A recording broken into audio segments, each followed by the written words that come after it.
Bienvenue sur Toutoui, un podcast qui vous raconte l'actualité d'hier, présenté par Sandrine Brugot. Aujourd'hui, on retrouve Hortense Brodick, reporter pour Toutoui.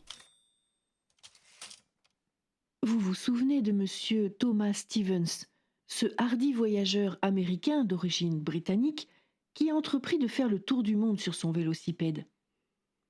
Il est parti le 26 avril 1885 de San Francisco, entouré par une foule attirée par la nouveauté et l'audace de son entreprise.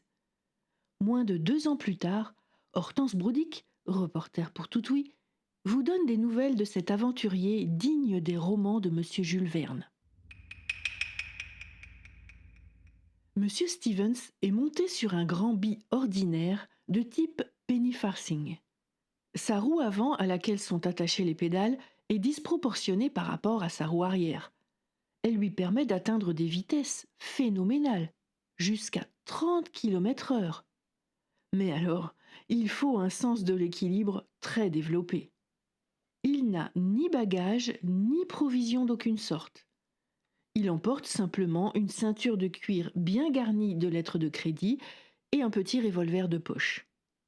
À l'époque, au moment où il est parti, on doutait qu'il puisse arriver ne serait-ce qu'à New York. Mais il a effectué son voyage transcontinental en suivant à peu près la ligne du Pacific Railroad et s'est embarqué pour Liverpool. Il quitte cette ville du nord de l'Angleterre le 2 mai 1886, après donc près d'1 an de voyage. Il traverse le pays puis s'embarque à New Haven pour Dieppe.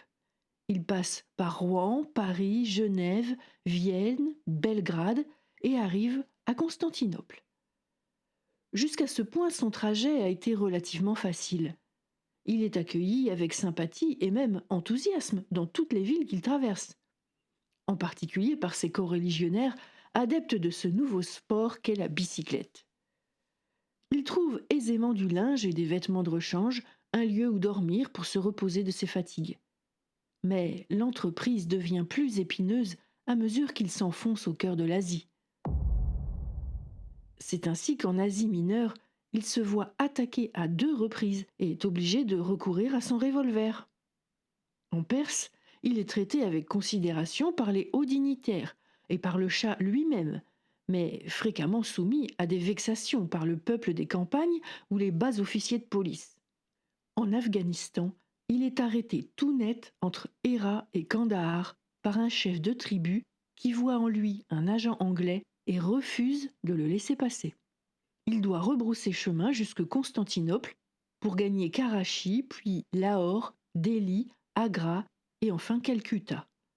Là, il s'embarque pour Hong Kong, puis Canton, où il remonte sur son cheval de fer pour essayer de traverser la Chine du sud au nord en direction de Pékin. Mais l'hostilité des indigènes l'oblige bientôt à abandonner ce projet.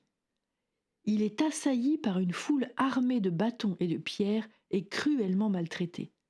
Peu s'en faut qu'il ne soit assassiné. Le magistrat local qui l'arrache à la population chinoise ne peut que lui conseiller de s'en retourner vers Shanghai et l'y fait escorter. De Shanghai, M. Stevens passe au Japon où le comportement des populations est tout différent.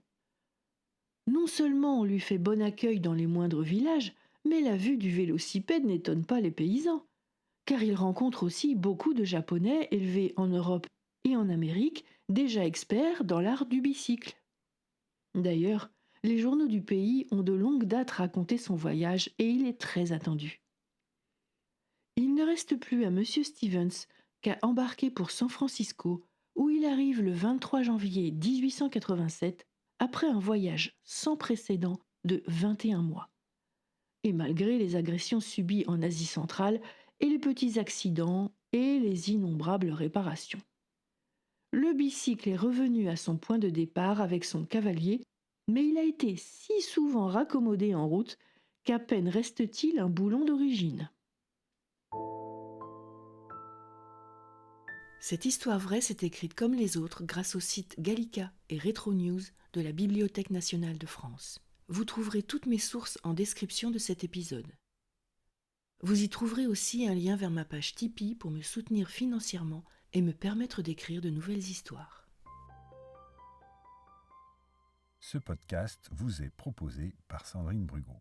S'il vous a plu, merci de le faire connaître en le partageant, le commentant et en l'étoilant.